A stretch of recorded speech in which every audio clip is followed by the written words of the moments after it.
What? The food? What? I mean, this is an area of history that's just like so deep. The Themes of empire, mission, inheritance, and destiny. Hello and welcome to What the Food. This is a podcast that aims to uncover the fascinating origin stories behind dishes from all around the world, both popular and obscure. My name's Miles, and as always, I'm here with Andy. Hello, you fucking prawn. Hello, you fucking prawn, mate. Fucking prawn. Little prawn. Little prawn. I will send you home in a fucking jar, you prawn. Sounds a bit cockney now. Yeah, I know. I can't do it. It's one of the hardest accents, isn't it? Yeah. I mean, even Oscar winner Leo himself struggled in Blood Diamond. Blood Diamond, yeah. You fucking prawn. Prawn. Some people are just listening to this and having absolutely no idea what the fuck we are talking about. Welcome to the Prawn Podcast. Yeah, all we do is talk about prawns. My name's Miles, and as always, I'm here with Andy, and together it's our mission to delve into history and to give you a whole new appreciation for the dishes that we eat. Today's episode takes us on a journey to the origin of a very strange dish. One that, again, I feel like I say this every episode, but I don't know anything about. But that's the whole point, isn't it, to be fair? To enlighten oneself. It is. What we're looking at today, Andy? So, today is our first foray into the African continent, and we're landing on the beaches of the dish known as Bunny Chow. Bunny Chow. Bunny Chow. So, bunny like a bunny rabbit, B-U-N-N-Y, and then chow like C-H-O-W. Bunny Chow. Yeah, like, weird. Just same as you, mate. Quite frankly, before this researching this episode, I had no idea what Bunny Chow was. I didn't know it was a type of food. I'd never eaten it before. So, yeah, this one's been a real eye-opener. Well, I was saying to you the other day when we decided we were going to cover this topic that I've had it, but years ago, and I didn't really know what I was having. It was when I used to work for an editing house in Soho in London. There was a place that opened up on the corner, and it was called Bunny Chow, and I had lunch from there once and had it, and I won't go into what I experienced because I'm sure you'll cover it, but it was weird. it was nice, but very odd. And yeah, I was going to ask, did you enjoy it? I did enjoy it, yeah, but I came away from it with a lot of questions, and for some reason it's one of those things that just completely went to the back of my mind, and then I completely forgot about it, and then here we are like 6 years later, and I'm eventually going to find out what the fuck it's all about. So I'm excited. Definitely. Well, if you have no idea what we're talking about, then let's just give you a quick overview, shall we? So Bunny Chow, often referred to as bunny, is a South African fast food dish. The dish is made up of a hollowed out loaf of white bread filled to the brim with curry. Now, we'll go into the detail about the specifics later on, but the curry is normally either mutton or lamb, and the spices used are somewhat similar to what you'd find in like an Indian curry, but with slight subtle differences. Now, what I found quite interesting is it's actually classified as a fast food. I was going to say, is hollowing out a whole loaf and making a fucking curry from scratch fast? Yeah, I exactly. don't think so. Well, it's more the fact that after eating a whole loaf of hollowed out bread and curry, I ain't moving anywhere fast. Like, that's a lot of food, isn't it? Isn't it? Yeah. Like imagine dipping out on your lunch break at work and coming back to the office with a whole loaf of fucking curry bread.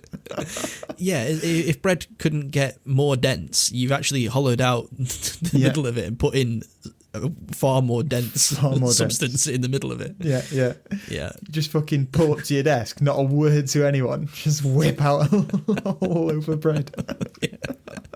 Stink the office out. Yeah. So yeah, just in case the whole loaf and the curry wasn't enough, Bunny Chow is often served with a side of beans and a grated carrot, chili, and onion salad as well. Really?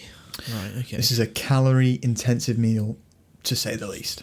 Isn't it? It's a big one, yeah. When ordering your Bunny Chow, you have a series of size options as well, so you don't have to go for the whole loaf. You can go for a quarter loaf, a half loaf, and, as we've already spoken about, the Big Daddy whole loaf. You can go for it all. Yeah, because I think the one I ate was like a small loaf anyway, and then it was cut in half, and then if you took that half and then tipped it up and then hollowed it out, it was like it was in there. So it was like a quarter loaf, basically. Yeah. Right, Miles, pretend you're on a holiday in South Africa, right? All I've been doing the past year and a bit is pretending I'm on holidays. Right, so you should be sick at this then. Yeah. Right. You just got off the plane, and the first thing you want after that tiresome travelling is a whole quarter loaf of Bunny Chow. I want you to tell me how you'd order one. Okay, so welcome. I can't do a South African accent, but welcome, white man. What can I get you today? I will take one of your finest quarter Bunny Chows. No, please. That's wrong. Can I take a bunny, please, mate? Oh, bit closer. Right, so what you'd actually say is... Can I have a quarter mutton bunny? Can I have a quarter mutton bunny? Beautiful stuff, isn't it? Okay. Quarter mutton bunny. Quarter mutton bunny. It's like a different language, Isn't it? But it's not. Yeah. Okay, so quarter mutton is the sheep. Yeah. So it's a sheep curry, is it? Mm-hmm. And a quarter loaf. And a quarter loaf. Okay. I mean, that just shows, doesn't it, how sort of well, yeah, sort of just like how off the cuff they order it. It must be a popular thing if it's got abbreviations like that. You know, Yeah. quarter mutton bunny. Quarter mutton bunny. Something they're ordering a lot anyway, isn't it, from the sound of it? Yeah, exactly. And then once you've ordered your bunny, you better not be planning on using a knife and fork either. Bunny chows are mainly eaten using your phalanges. Phalangicals. Yeah, can't be using no knife and fork. Get the fuck out of here. The fuck yeah. Get the fuck out of here. Okay, so, but I don't know. This meal screams cutlery to me. No. Well, I don't know. I guess in like in India, a lot of Indian cuisines traditionally eaten with your hands, isn't it? You kind of like use the chapati bread to scoop up the curry. So maybe that's sort of the curry Indian influence that's coming into play there. Maybe. Yeah, I mean you'll see as we get into it. But one of the reasons why you don't use a knife and fork is quite deep and quite horrible. But okay. Well, like I said, we'll get to that. You got my attention. So the name bunny doesn't come from rabbit. In fact, I couldn't find any reference at all to there ever being rabbit meat used in the curry inside of a bunny chow. It's just not where it comes from. So the name bunny comes from a corruption of the Indian term bania, B-A-N-I-A, which refers to merchants. Bania. Bania, yeah. Bania. So Dilip Soni, a jewellery maker in Durban, had this to say about how the word evolved. Where's Durban? Just quickly. South Africa. Right. Okay. South Africa. Yeah, we'll get to a bit more about Durban in a moment because it's Durban is the birthplace of Bunny Chow. Okay, Durban. Right. From the Bania man shop came the Bunny man shop, and from Bunny man shop came the Bunny Chow. So that's how it evolved, according to a local, Dilip Soni. So it's literally just a variation of the Indian Bania. Yeah, exactly. And we'll get on to sort of how Indians come into the mix in a moment and how there was how this corruption happened. But that's where the term bunny comes from, or where people think the bunny term comes from. So nothing to do with actual bunnies? No, not at all. Right, now you've got like a general idea as to what the hell Bunny Chow is and what we're talking about. Let's dive into the origins, subsequent history and specifics of this popular South African dish. Yes, please. Yes, please. Get ready. So like with a few of the foods we've already covered in this podcast, the origins of Bunny Chow are up for debate, which is always a joy. Always a joy. And as there are a number of different theories as to the dish's origins, we'll go through them all, basically. We're going to go through them all individually, and then you, Miles, can make up your own mind. The listener can make up their own mind as to which one you think is the most likely one for the origins. Let's Sherlock Holmes the shit out of it. Sherlock Holmes the shit out of this. Exactly, Watson. Right, so one thing we know for sure, is that Bunny Chow was invented around the 1940s in Durban. And Durban is South Africa's third largest city. Okay. So in Durban, there's actually a large Indian population. Is there? And what food is present in Bunny Chow comes from India? Curry. So the first theory we're going to tackle is one that involves Indian immigrants and sugarcane fields. Okay, right. Yeah, so this is how... So Indians started coming to South Africa in large numbers during the 19th century. At first, starting in the 1860s, Indians were brought as indentured servants to work in the sugarcane fields around Durban. Right, okay. Just in case you didn't know what an indentured servant was, it's where men and women who are signed a contract, basically known as an indenture, by which they agreed to work for a certain number of years in exchange for transportation to a certain country. So that's how they get in there then? by offering their services. Yeah, exactly. Okay. In an agreement to work, Yeah. they will then get transportation to a country and then also food, clothing and shelter once they've arrived in that country. Right. Okay. Yeah, that's what I was going to say. They're not slaves then, are they, really? It's not like a slave thing, or is it? No. I mean, I guess they're not getting paid for the work, so it kind of is a kind of form of slavery, isn't it? Yeah, well, I mean, the argument is that they get paid in transportation to where they were going, food and shelter. Right. But yeah, you could argue that these are kind of like all but slaves on paper. Like, I imagine the conditions weren't great. I didn't look so much into it. Yeah. But and they work in the sugar cane fields, did you say? Sugar cane fields, yeah, exactly. Like, in reality, they were coming for a better quality of life. Yeah. Whether they were getting that or not. Yeah. Yeah, exactly, yeah.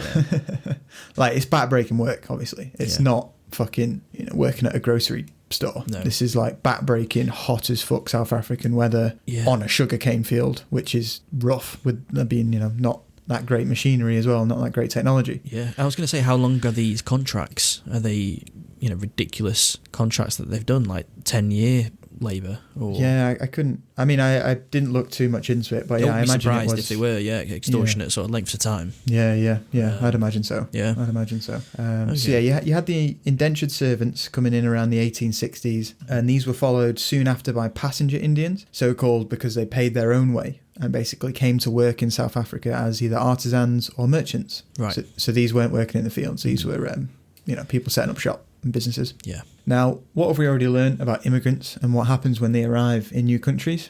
After doing some research for this podcast, they create their own sort of sub-communities. Yeah. And in doing so, they seek out home comforts. Yes, they do. And in this case, we're talking about food. Yep. And to be more specific, we're talking about curry. Curry. So yeah, in those days, Indian cooks in South Africa wouldn't have found all of the ingredients they would have used back home.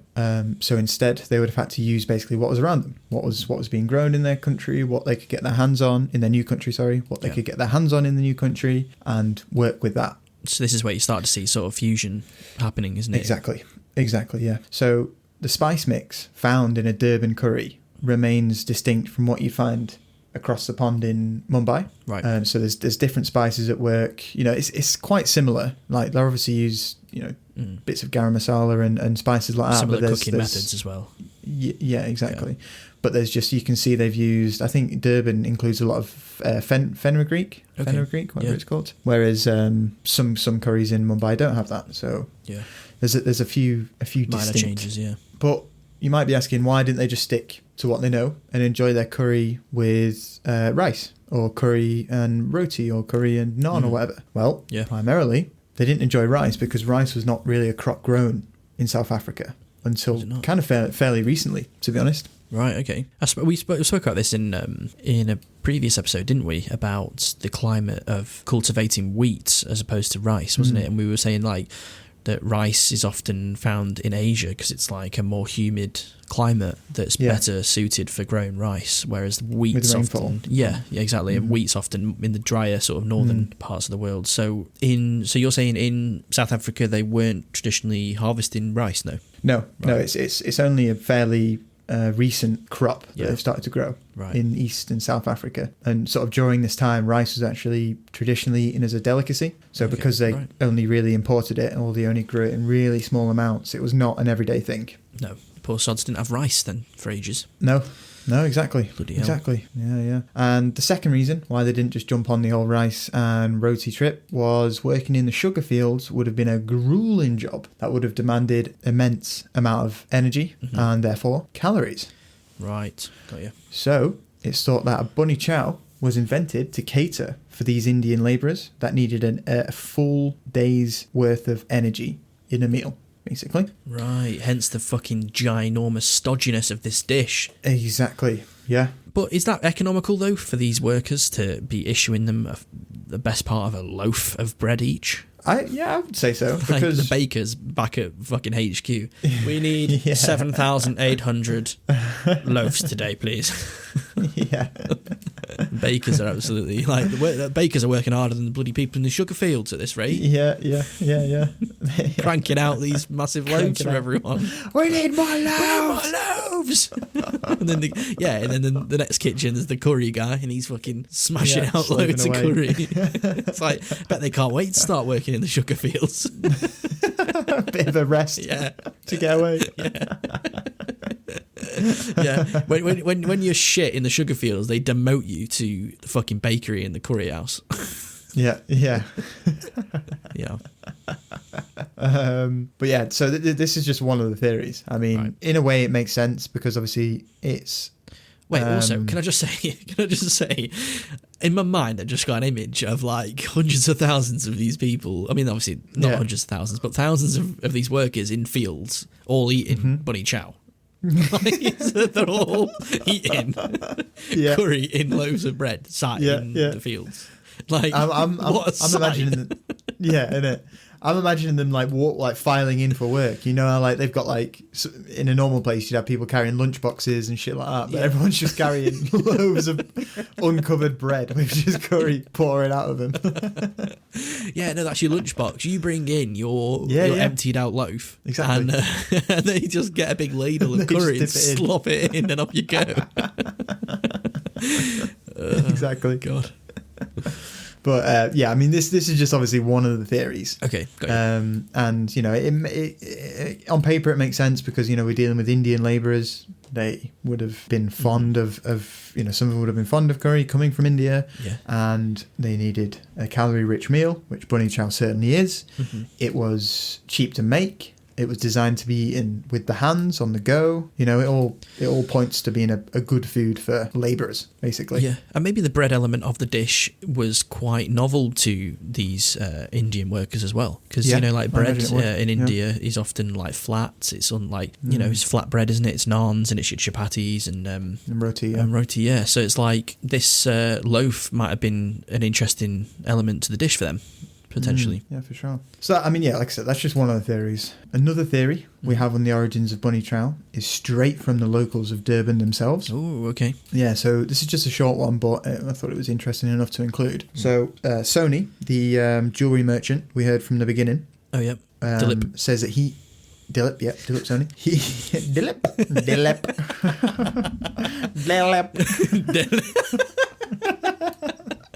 Dilip.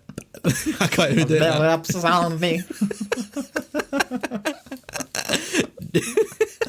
It's like that Little Mix lady that tries to do the Rastafarian accent.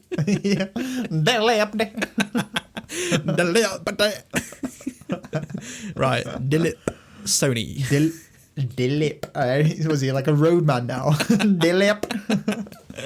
Like Dilip Sony, do you know what I mean? Like, you're gonna come to man's yard. Dilip. Right. So Sony, the jewellery merchant from Durban, says that he heard a different story growing up. I heard like a different story, bruv. You would not believe the story I heard, bro. The story that I heard, man. So Dilip heard that the origin of Bunny Chow came about by beggars, basically. Okay. He heard that beggars would, at the end of the day, come and ask for leftover food at restaurants. Right. The cooks didn't have time to make them sandwiches or to make them any fucking shit that they had that needed to be actually made. So they would dig out some leftover bread, hollow it out, fill it with leftover curry. Right. Boom. Okay. Now, I don't know, I could maybe see this happening. Like, you've just finished like a full 16-hour shift slaving over a hot stove, and just when you're about to finish, you hear a knock at the door and there's fucking a group of people with no teeth asking if you've got any scran. Like, and you know, if they were, you knew them, you recognised them, they were from your neighbourhood, you'd be more than likely to help them. You'd use what was lying about, wouldn't you? You'd use bread that would have been thrown away. Mm-hmm. Curry, which would have been thrown away. Yeah, you know, it kind of makes sense. Well, that's the thing. If I ever owned a restaurant, I wouldn't be throwing away like perfectly good food. I think I'd make a point of getting that food to people who need it. I think that's quite a nice thing to do. I think too much food gets wasted. Yeah, massively. Yeah, so I can see that happening. Yeah, I'd make a statue out of it. That's what I'd do with it. I think. What with the loaves? Yeah, with the leftover, just any leftover food, I'd try and make it into an art piece and try to sell it. Yeah. Modern art. I want to see Andy Cantor's Bunny Chow statue. I want to see this grotesque, horrendous, sloppy, loafy statue that you've built. Yeah, it would not be great, would it? It would really not be great. No, it wouldn't. But art is sometimes shit. Yeah, exactly. And this, I know for a fact that whatever I built would be shit. So it would be art. Yeah, exactly. What was the famous quote? It's like, art is whatever you think is art. So yeah, that's definitely the quote. That's definitely the quote. No, it's something like that. It is, trust. It is. I reckon Da Vinci said that himself. yeah, that was Michelangelo from his very lips. Yeah. What did you say? Art is whatever you think is art. Is that what you said? Yeah. I fucking paraphrased it, all right? It's not, okay. Word So it's for not word quote, man. Not a word for it, right? Fair enough. Get off my tits, will you, Andy? But no, like that was the essence of the quote. It's like art can be anything, but it's just if you see it as art, it's art. Very David Brent statement that you just made. Yeah. Anyway, we're deviating. We're talking about a sloppy fucking Bunny Chow statue here. How did we get on this? Statue, yeah. Right. Yeah. Don't know how we got there, but yeah, that's another theory. So, beggars came. It was the stuff that they had most left over, and it was born into a dish. Boom. Yeah, and no. Moving on. So, some argue that Bunny Chow was invented for the Indian caddies at the Royal Durban golf course. Okay. So it's said that the caddies were unable to get off from work long enough to eat their lunches at the Indian area in Durban's central business district, Grey Street. Hang about Indian area. Are we? Yeah. So is this? Yeah. Wasn't great back then, to be honest, mate. Right. Okay. We'll get into it in the last theory, but there's a lot of segregation going about nowadays this time. Yeah, I was going to say Indian area, just that was a red flag for me. Yeah, but I mean, also Indian area in terms of that was where they just naturally sort of gathered in the community. Exactly, yeah, that's where the Indian community. Right. It's like Chinatown, almost. Okay, imagine it like that. Yeah, but like we're not forcing. Kind of forced. Yeah. Yeah. Yeah, exactly. Yeah, you can have your lanterns and your little dragon every now and again, but don't come out. But no, like I mean, I guess that would happen. That has happened in places, but yeah. So you're saying that it's a bit of that, but it's a bit of just their natural sort of coming together, like sort of their own communities. So, exactly. All right. So yeah, the caddies couldn't get to this area or didn't have enough time to get to this area and get back. Mm-hmm. So I'm just imagining them flying through the streets on a golf caddy, eating a fucking Bunny Chow. Shit going everywhere. Got to get back because the people wanted to tee off.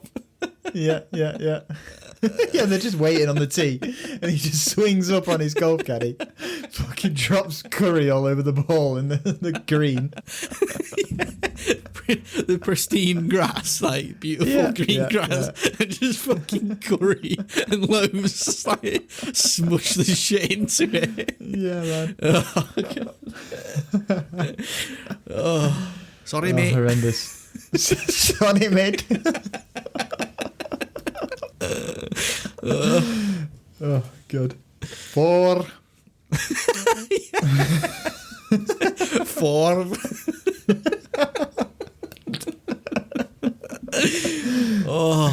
So yeah, with no time to get to the place, with no access to takeout containers or your handy Tupperware, the friends took the hollowed out loaves of bread to them on the greens or wherever they were working on the golf course. Yep. And they got to have lunch. Not sure about this one. Me neither. It's a bit far-fetched, this one, but I thought I'd include it nonetheless. Like, the vision is good. The vision is cool. Yeah, the images that this has created in my mind are great. Yeah, well, I don't know. Yeah, exactly. Bit far-fetched, isn't it? Yeah, but who knows? Stranger things have happened. Yeah, exactly. Right, now we're coming to a bit more of a serious part of the podcast. Okay. Like, you know us, we like to have a laugh and a giggle, don't we, Miles? We do. Yeah, you could say that we're giggle merchants, you know? Yeah, we're... But... Yeah. Go on. What are we? I was going to say, I was going to make a really shit joke. You know, before you said bania meant merchant. Yeah. I was going to say we're a giggle bania. But then I thought, nice. It's a bit too niche. You worried about landing that one, weren't you? You pulled it out of me. Now I look stupid. So thank you, Andy. Yeah, I was worried about the landing of it. You were worried about yeah. Well, rightly so. We're giggle bania. Yeah, giggle bunny. But yeah, what we're about to dive into now is a shit time in history, really. Okay. So, as we already know, Bunny was invented around the 1940s. What was going on in South Africa during the 1940s? I thought you were going to ask me because I've got no idea. You got no idea? I mean, I know that sort of a large portion of the rest of the world were gearing up for World War II at that point. Yeah. But, well, this is after what we're going to be talking about. This is just after World War II. Right. Got you. Yeah. So in 1948, a system of institutionalized racial fucking Jesus, You cannot have say those absolutely 3 words. massacred that. Butchered that, did I? Come on, we're meant to be serious now. It's good you're overthinking it.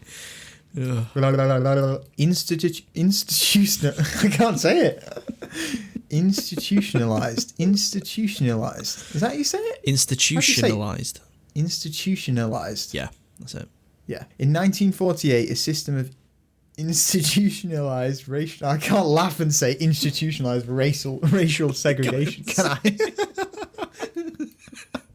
We're not laughing at that. We're just laughing at your attempts to fucking pronounce the thing. Yeah. In 1948, a system of institutionalized racial segregation was enforced that ran up until the early 1990s. Right. This system was known as the apartheid. Apartheid, yeah. Okay. Now, you might be asking, Andy, why are you talking about the apartheid when you're meant to be talking about Bunny? As you will see, the apartheid is central to most of the most popular theory on Bunny's origins. Okay. This is a contender then. Exactly that. Yeah, I think this could be the winner here, or maybe a mix of them all. But anyway, So one of the most common theories for the origins of Bunny Chow is that it was a mess-free alternative to roti and beans, which was a popular dish among South Africans ever since Indians began immigrating to the country and bringing that sort of cuisine with them. Okay. But why did they need a mess-free alternative? Why couldn't they just carry on eating what they loved? Well, the law during the apartheid forbade people of colour from entering restaurants and cafes. Like, completely forbid it. Wow. And when was that? That was 1948. 1948 it came in, and it lasted all the way up until the 1990s. You're joking? No. So No. is this... So who can't go into these restaurants? People of colour. So they're including black people, they're including Indians... Indians. Anyone that's not a white European, basically. So that includes like Asian, like Chinese and... Yep. So from 1948 to when? 1990s? 1990s. Yep. My God. A long fucking time. Okay, fuck me. I mean, this wasn't the only thing. Like, it was probably actually one of the more tamer things, to be honest. Yeah, I can imagine. So I thought we'd go into just a few of the more horrific things that they brought in place during the apartheid, just so you got an idea of what it was fucking like during this horrible time. Yeah. So you had the Race Classification Act, where every citizen suspected of not being European was classified according to race. Suspected of not being it's some kind of fucking crime, just being. That's exactly what it was at the time for them. You had the Mixed Marriages Act, which prohibited marriage between people of different races. In conjunction with this, you had the Immorality Amendment Act, which forbade unlawful racial intercourse and any immoral or indecent act between a white and a black, Indian or coloured person. Right. Horrendous. You had the Group Areas Act, which forced people of certain races into living in designated areas with each other. You know, black people, coloured people were not allowed to run businesses or professional practices in areas designated as white South Africa unless they had a proper permit. Like, if you ain't white, this is a horrendous time to be alive in South Africa. Isn't it? I mean, I think it's unfair to say that coloured people in South Africa only started suffering after 1948. I think it goes way further back. Oh, massively, yeah. As Saul Dubbo writes in his book Apartheid, 1948 to 1944, mentions... The urgent question in 1948 was whether apartheid was something wholly new or whether it was merely a new term of segregation. Did apartheid mean an attempt to remodel segregation along newer, stricter lines? Okay, so they're kind of just like giving it a new term. Exactly, yeah. For the same thing. Yeah. Yeah, I thought it was an interesting take. I don't really know too much about the apartheid, but that book I found quite good. Yeah. There was some interesting stuff in there. Yeah, some interesting takes. But yeah, the National Party, which was the political party that promoted Afrikaner interests, responsible basically for the apartheid coming into effect, believed that Afrikaners had a divine calling. Saul goes on to write, Malan, who was the Prime Minister and member of the National Party, insisted the apartheid was a positive and non-repressive policy based on the Afrikaans' divine calling and his privilege to convert the heathens to Christianity without obliterating his national identity. Right, okay. So this guy is the Prime Minister and he's a member of the National Party, and he said that the apartheid is a positive and non-repressive policy. Yeah, based on their divine calling. I think when... And their privilege to convert heathens to Christianity. It's just fucking rough, isn't it? I think when any kind of like real life policy is using words like divine calling and like heavily religious terminology, it's not for the best. Not for the best, no. In any sense. No, and just in case you didn't know what an Afrikaner is, Afrikaners are an ethnic group in South Africa, right, which are descended from predominantly Dutch settlers that first arrived in the Cape of Good Hope around the 17th and 18th century. So these are your traditional white South Africans? Exactly, yeah. Yeah, white Europeans, basically. Yeah, it's all going on there. Yeah, rough times. Yeah. So, yeah, as we mentioned in the first instance, part of the law was that coloured people couldn't enter restaurants. Yeah. And obviously, so instead, they had to order their meals from the side doors or right around the back of the restaurant. Basically, they were not allowed to be seen by white people when at a restaurant. Ridiculous. They couldn't have a proper sit-down meal with rice, curry, naan, all that shit. And their usual paper-thin roti would fall apart in minutes when they were stood up and eating it. So people began to get creative with it. Necessity is the mother of invention after all. Yeah. Amira Patel, a novelist who lives in Johannesburg, spoke to NPR and said the following. Bunny Chow started as a way of selling food to black people who weren't allowed to eat in certain restaurants during apartheid. The bread was used as a holder or a plate so that nothing needed to be returned after eating. Okay. I mean, like, it's like you just touched on then. It's like so many of these dishes that we cover, they're born from, like, necessity, aren't they? And it's like this creativity that comes from this need to find creative solutions to a problem that shouldn't exist, especially in this case. Like, the fact that this dish is even a thing, like, it should never have needed to be created in a way. Yeah, absolutely. Absolutely. So, yeah, by using the bread as a container, coloured folks could still enjoy their favourite curry, beans and salad without actually entering a restaurant, using a knife and fork or giving back any kind of plate. Yeah. The perfect solution to a fucking horrid problem, like you said, that should have never been a problem. Never come about. Yeah, I mean, who was it that is credited with creating this? Was it the black people looking for food, or was this the white business owners finding a product that would work for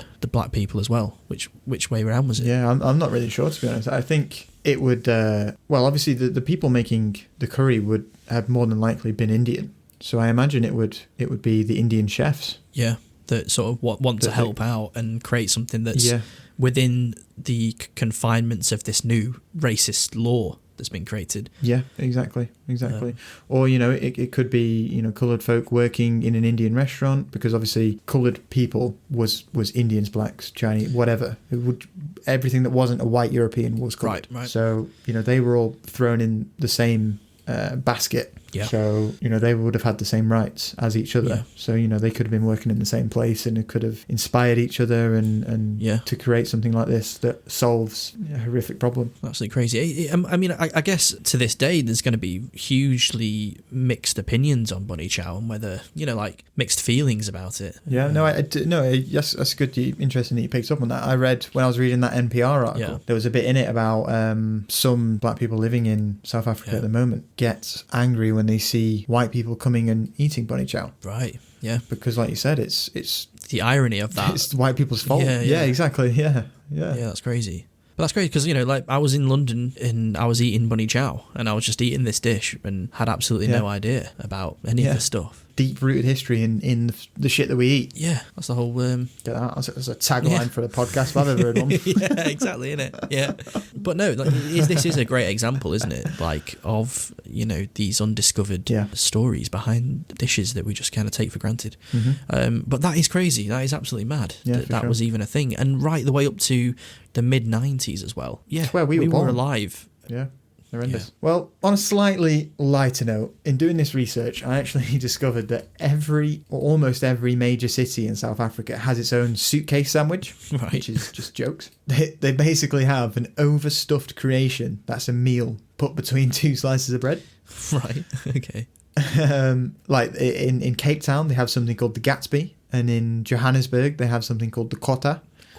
I thought we'd do a future episode on these, so I won't get into much detail. Yeah, definitely. I just thought it'd be a nice little interesting tidbit to mention, a nice little pub quiz. Yeah. So they're not using loaves for this, are they not? These are just slices of bread that they're using. Slices of bread. Well, some of them are, I think. Yeah. I think the Gatsby maybe is a loaf, right. but maybe it's not hollowed out. Maybe it's just cut in half. Right. Fucking hell. But it's basically the most stuffed sandwich you've ever seen. Yeah. It's just like they call it a suitcase sandwich. Yeah, exactly. Exactly. Suitcase sandwich. My God. Why does South Africa enjoy putting so much shit in bread? We'll never know. We'll never know. That's the bit that's really the mystery here. Yeah, anyway, so we know some of the possible origins now, I think, of Bunny Chow. For me, the struggling, the apartheid one, I think, was probably the most likely candidate.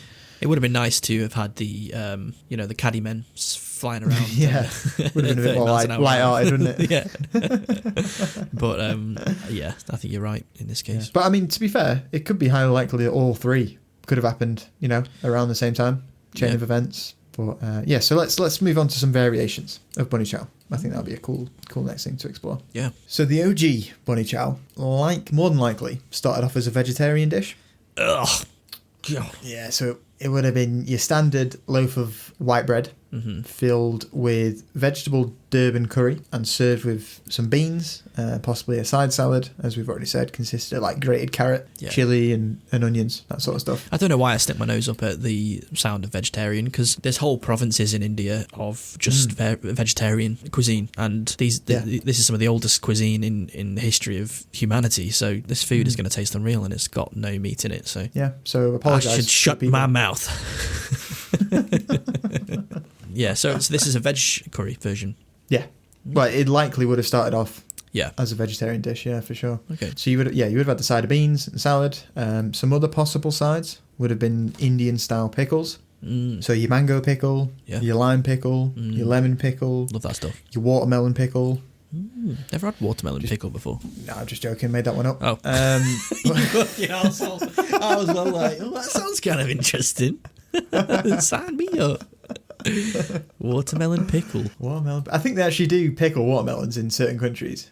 I see. I don't know if to take you seriously now. No, 100%. Funny enough, like when I wrote this episode, a couple of days after I'd finished writing it, I was on TikTok and I got served a TikTok of a lady eating a watermelon out of a jar after being pickled. I mean, she didn't look like she enjoyed it. Oh. I'm just going to say that. Okay, all right. You saying TikTok? I saw something before, and it was a woman that pickled. She was using a jar of pickled whole cloves of garlic, and she was adding in thyme, powdered thyme, and passata, and then salt and pepper, and then shaking up the jar, just eating raw pickled garlic, and she ate the whole tub, the whole jar. I mean, I imagine it would have been nice, but I don't think I'd just eat it raw dog. I don't think. Yeah. Well, pickling, I don't know. It's a strange one. So anyway, this woman was eating pickled watermelon, and didn't look like she was enjoying it. No, not at all. No. Okay. She said it tastes like a roast dinner. What? Okay, all right. Like, if you think about it, like watermelon itself's like 90% water anyway. Yeah. Hence the fucking name. Yeah. It's basically a sponge. Yeah. So it would just soak up all that vinegar and spice and... no, I don't think it'd be very nice. No, not at all. Get even more wet as well, wouldn't it? Basically, they're putting pickled vegetables on the bunny chow. Yeah. So yeah, it said with a bunny chow, the most desirable part is when the curry seeps into the walls of the bread and you've basically got yourself marinated bread walls. Marinated bread walls. Yes. Marinate bread balls. Sounds like something sexual, doesn't it? Marinate my bread walls, please. Do you know what I was thinking when you said that? I was thinking like a modern day Instagrammable version of this that you could easily see popping up in like these bougie little places in South Africa. Just the curried walls. In a tray with like you know, some sauce on it or something, like some mango chutney sauce on top or something. Chutney. Yeah, like an amuse-bouche marinated bread wall. Yeah, like a deconstructed bunny chow. It's just the curry soaked bread balls. Beautiful. Get that on the menu at, on the What the Food restaurant. Yeah. Can't wait. I also think it's a good name for a rock band or a metal band. What is it? Marinated bread walls. Marinated bread walls. Yeah. Next up, marinated bread walls. Mate, there's weirder band names knocking about these days. Exactly. So that's people's favourite bit, is it? Yeah. Apparently that's the most desirable part. Okay, it's like when Italians say like the burnt edges of a lasagna. It's kind of like a similar thing, isn't it? Yeah, these very sort of niche parts of a dish. Yeah. Or the crispy bit on a shepherd's pie or something like that. Crispy potato. Yeah. Or like the scum on top of a ricotta that's been left outside for 4 days. Oh God. The next time I see you, 4 days prior, I'm going to do that. I'm going to get a ricotta and leave it outside. Yeah, Lars, come on. Enjoy the scum. Yeah. Oh no! Speaking of scum, right? I've been drinking a lot of chai tea recently. Right. Yeah. And I made a chai latte the other day, so all milk and just simmered it and then put the tea bag in and just made a chai tea that way. And I forgot how grim milk is. You know when it gets the little skin on it. Oh yeah. After you've been heating it. Yeah. It just freaks me out. That little skin that forms on the top, and it just sort of sticks together, doesn't it? Yeah. What is that? Is that some of the fat coming out of it? Couldn't tell you. Looks a bit like plastic wrap. Yeah, and when it's horrible, isn't it? Absolutely grim. Anyway, sorry, just reminded me when you said scum. I just get reminded of you when I think of it.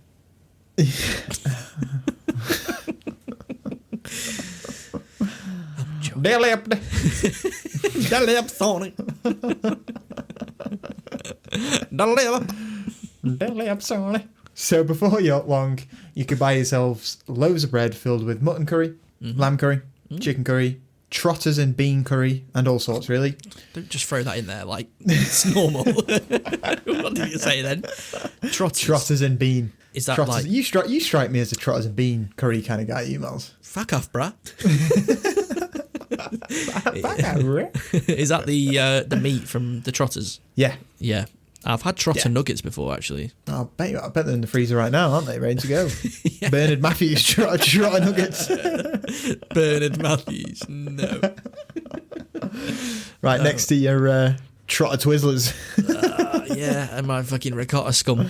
Yeah, ricotta scum. No, it was actually, funnily enough, at the Bao restaurant that we spoke about last episode. One of the starters that they've got there is trotter nuggets, and it's like the trotter meat, and it's slow cooked, and then it's deep fried in like panko breadcrumbs, served with like a spicy mayo. Nice.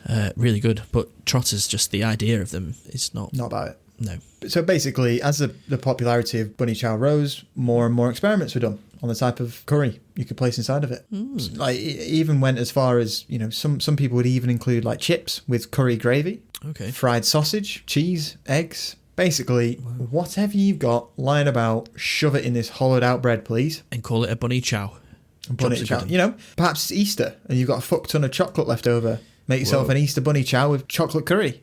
Okay. Yeah. Perhaps it's Halloween. You've got a bunch of sweets knocking around. Throw them in a loaf of hollowed out bread and boom. Got a great start to the day right there. You go around knocking on the doors, trick or treat, and you just got your hollowed out bread loaf as your little bucket instead of a to collect pumpkin. your food. Your little sweets. Yeah. Like, what I could, like, just imagine chewing bread and drumsticks together. Imagine that texture. What, just the sweets drumsticks? Yeah, it's like a drumstick lolly, and then just your plain white bread. No, not at all. I was thinking that when you said about eggs and stuff, though, like, what sprung to mind then was like shakshuka, and you know how you sort of you cook the eggs in the tomato sauce in the pan, Mm-hmm. and you grill the eggs. Like having sort of like a spicy tomato passata type thing in there, and you have 3 eggs in there that are grilled, and because they're kind of poached in the sauce, so you get these deliciously tender eggs that are still sort of runny. Having that in a bunny chow situation, I think would be fucking delicious. You're on something there, mate. Again, what the food restaurant is going to we're serving it up. So despite not needing a plate or any utensils, bunny chows were still had to be wrapped up, because you're not just going to fucking knock about with a raw fucking bowl of curry. Yeah, exactly.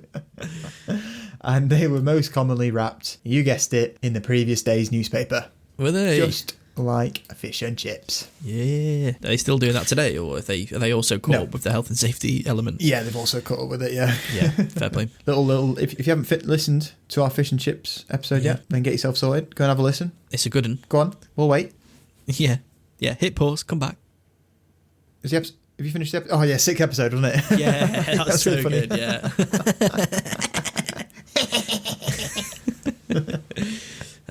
But no, yeah, the fish and chip episode, go check that out. It's another one. It's another episode. It's another one. Nice, really fucking really selling the it shit out of that. But no, this is good. But yeah, like fish and chips, as we just said, Miles, wrapping your scran in newspaper is now a thing of the past.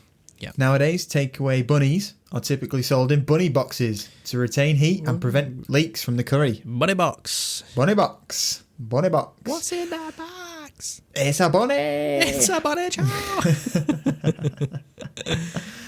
Right, I've just had a thought actually. Right, when you took your packed lunch into school or the office or whatever. Yeah. And something like a yogurt or a panda pop or a fruit box leaked. Yeah. You'd feel like the world is over, wouldn't you?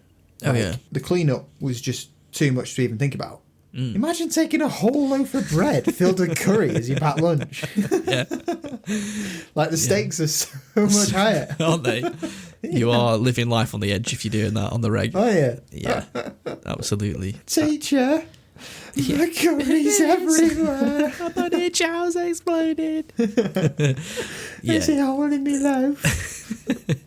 It's not the thing to take in as a packed lunch. No.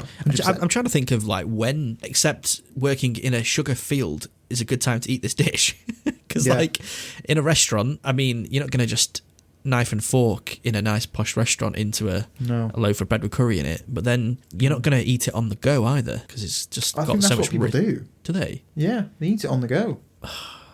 Just built different, these South Africans. These South Africans, yeah, man, they're just built different. They can deal with a lot more than we can. So yeah. Yeah. Anyway, the general price of a bunny chow ranges from about £2.50 for a quarter mutton bunny to £7 for a whole bunny. It's not bad though, that really. No, for a whole loaf, yeah. I mean, obviously it depends on where you go. Like, I imagine you can get it well cheaper than that in certain places, but that's just what I found online. Yeah. But what I found online is probably tourist traps. So, take those prices with a pinch of salt. Yeah, we're used to everything being absolutely extortionate here in the UK anyway, aren't we? So yeah, exactly. If that was the UK, it'd be like £8 for the small one. Yeah, I imagine you paid a decent wedge in London. Oh yeah, purely for the gimmick. Yeah, literally. Yeah. Like eating, I had to really watch what I was doing because I went through a period of time of eating almost every day out and about in central London, and I was spending like over £100 a month. Say I was spending like £6-7 a day. Working 5 days a week. I ain't gonna do the maths because I barely got a C, but it was a lot of money. Think of all them stories that you've got though. Yeah, loads. Yeah. God. So many I can't even think right now. Too many to even go into, yeah. So the last thing I'd like to chat about in relation to the bunny chow is something called the Bunny Chow Barometer. Right. Now, the Bunny Chow Barometer is an annual bunny chow competition. Okay. Judges visit bunny retailers all over Durban, searching for the finest bunny, and 10 finalists are selected and get to set up a stall at the event at Blue Lagoon on the south bank of the Umji River. Okay. A little Bunny Chow festival then. Bunny Chow festival, yeah. So the event, which is proudly sponsored by Coca-Cola. Oh, big sponsorship. Yeah, mate, and it is everywhere as well. Like this is like sponsorship turned up to 11. Like every store's got massive red Coca-Cola print on it. That's it. All banner. Yeah, mate, it's heavily branded. Like to the point where it's actually kind of ruining the festival. Yeah, all the pictures that I looked at was just like, there was loads of people smiling and stuff, but your eyes were just drawn to the just pure Coca-Cola-ness of all the branding and everything. Yeah, exactly. People walking past just think, oh, they're having a little Coca-Cola festival over there. Yeah, don't bother. Yeah, we know what Coke tastes like. Missing out on loads of people. Yeah. So the event itself has been running for like 16 years now, so it's quite a big do. Cass Naidu, the event manager, mentioned in an article about the event in 2018. What do you do for a living, Cass? I host an annual Bunny Chow festival. All right. So yeah, he in an article I found in 2018, he had this to say about the event. People are excited. We are excited. Over the years, people have looked forward to the event, and we get over 1,500 people at a time digging into scrumptious Bunny. I just love that. People are excited. We are excited. Yeah, I'll totally include himself there. Yeah, exactly. But it's a pretty good thing. So the winner, what do you reckon the winner gets? Bunny Chow. Just more. What does they must get? What would they get? A Coca-Cola, like an annual, just one. A can of Coke. Like, I don't know, like warm as well because it's been out in the sun all day. I don't know. I'm thinking, something because it's sponsored by Coke. Maybe it's like an annual supply of Coca-Cola or something. Well, I mean, they might do, but that's not what I read. Okay. They would get the winner of the Bunny Chow Barometer gets the coveted title of Bunny Chow Master. Whoa. But they also received 30,000 whatever South African currency is, which in GBP is £2.50. Wait, how much is it actually? Let's do some quick maths on the internet. Live to people. South African currency, rand. South African rand. Rand, okay. How much did they win? 30,000. Oh, it's not really that much actually. 30,000 rand is 1,500 quid. I mean, for why not? Do a lot with that, really, can you? I suppose. Get yourself a new pot to make your Bunny Chow. They get the title, Bunny Chow Master. They get 30,000 South African rands, and they also get a 10,000 rand store makeover. Oh, that's cool. And a 10,000 rand is 500 quid. So they get 500 quid makeover, which in England would probably get you sweet fuck all, like a new fridge or something. Yeah, and they blindfold the winner and they take them back into their own restaurant and they take the blindfold off, do the big reveal, and it's just Coca-Cola everywhere. £500 makeover. How do you feel? Coca-Cola branding on everything. Yeah.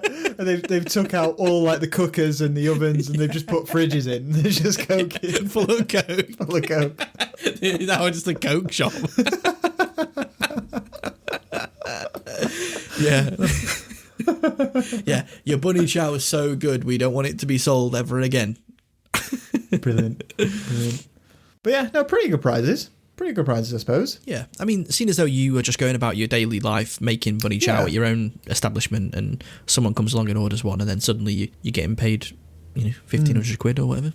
Well, no, so you have to go to this event, and then you have to bring all your cooking stuff with you, and then you make it at so this you've closed the shop, and you probably lost 1,500. Yeah, you probably have actually. Yeah, from having your shop closed on a busy fucking Saturday afternoon. Yeah, exactly. Yeah, you actually missed out more. You actually paid to be it. Yeah. Anyway, but you get the title, and that's going to then in time bring more people to your Bunny Chow restaurant. Yeah, so you're right. It's worth it. The latest winner I could actually find any information about was a guy called Pillay of Othongathi, maybe? Probably butchered it. But his name's Pillay. And here's a quote from Pillay after winning the event. It was 4 months of non-stop hard work trying to perfect the winning recipe for the ultimate Durban Bunny Chow and was all worth it. I'm so excited and happy. I don't know how to express my emotions right now. It was challenging competition, but also eventually rewarding. A true winner. That's a true winner's speech, Yeah, that. he's absolutely buzzing about that. A challenging competition, but eventually rewarding. So he is alluding there to the fact that it was fucking difficult and an uphill battle to win this thing. Yeah, like it was a task to do this. Yeah. It wasn't just turn up and put some curry in a bread. No, it was Serious challenging and eventually rewarding. 4 months of non-stop hard work. Yeah. He wished he'd never bothered. Yeah. Think how many loaves of bread he's eaten or gone through. I don't want to even think about it.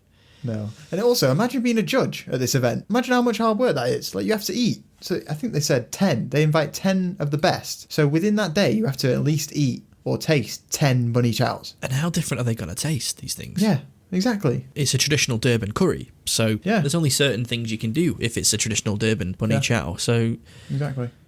Yeah. So there you have it. The bunny chow. The bunny chow. The bunny chow. You know, a dish I had absolutely no idea about before starting the research. You know, a dish that, but I'm so glad that we decided to cover it. I think it was a good shout by you, Emails. Well done. Thank you. You know, it's Bunny is steeped in history, with most of it centred around fucking awful events that we can't even imagine living through. Absolutely. A curry lunchbox with almost endless customisable options and little to no clean-up, as long as you eat it correctly and don't start from the bottom or some shit like that. Yeah. Oh dear. And whilst we'll never likely know the full truth of its origins, we can be 100% certain of one thing. Bunny Chow will live on as a Durban icon forever. Forever. Like you said, it's a fusion of the two cuisines coming together. It's definitely got a very dark sort of past as well, hasn't it? That's that gives a lot of weight to the dish. Really interesting though.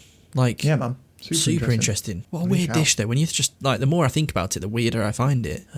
But I do have a craving for one now. But I don't think it's something we can get that easy in this country. I don't really, other than that place which is now closed down. Right. I've never seen anywhere doing it since then. I've not even seen it on a menu anywhere. No, South African. I might have to do a little search for some South African restaurants and see if there's anyone doing bunny chow. I think it's over in America. I think I read somewhere. Is it? I think it was on that NPR article. There was a mention of that in the financial district. I think it was like Chicago, maybe something like that. There was a stand selling bunny chow. Just one stand. One stand in Chicago, in the financial district. So get yourself there. Get yourself over there. Yeah, I mean, again, it's one of those things that it's only really gonna be, you're only gonna be eating traditional true bunny chow in Durban, really. Yeah. And same with a lot of dishes that we've covered. Like, it's just not the same, anywhere else. We talked about strudel, didn't we, the other week? And that was like all the other versions of strudel that you get in the UK and in supermarkets, even the ones served, in like sort of artisan bakeries, they're still not made by the hands of the people that have been doing it from recipes of their grandfathers. And yeah, for sure. You're only really going to get the true dish right at the source. Right to the source, yeah. Well, there you go. That's Bunny Chow, everybody. I hope you enjoyed that as much as we did talking about it. Andy, research, 10 out of 10, as always. Thank you very much. And we have an email address that I keep going on about, but it would be nice to hear from someone. So if you anyone please anybody, but yeah, if you do want to get in touch and let us know what you think of the show, or if you want to suggest a dish that we take a look at, hit us up on the email. It's whatthefoodpodcast@gmail.com. But yeah, we are really enjoying the show. We're super excited about the episodes that we've got coming up. We're going to be tackling some really, really interesting dishes. Next one's going to be interesting. We're going back to America. But something a bit different, isn't it? This one. Very different. Yeah, very different. We're going to be taking a look at something that is just a bit weird. But this was weird. Everything's weird. I'm weird. You're weird. Jesus. I've lost the plot. Right, we're going to go before we get weirder. Yep. Thanks, guys, for listening, and we will see you next episode. Bye-bye. See ya. Bye. Fucking prawn. Fucking prawn. We didn't do that as much as I thought we were going to. No. You fucking... Come here, little prawn.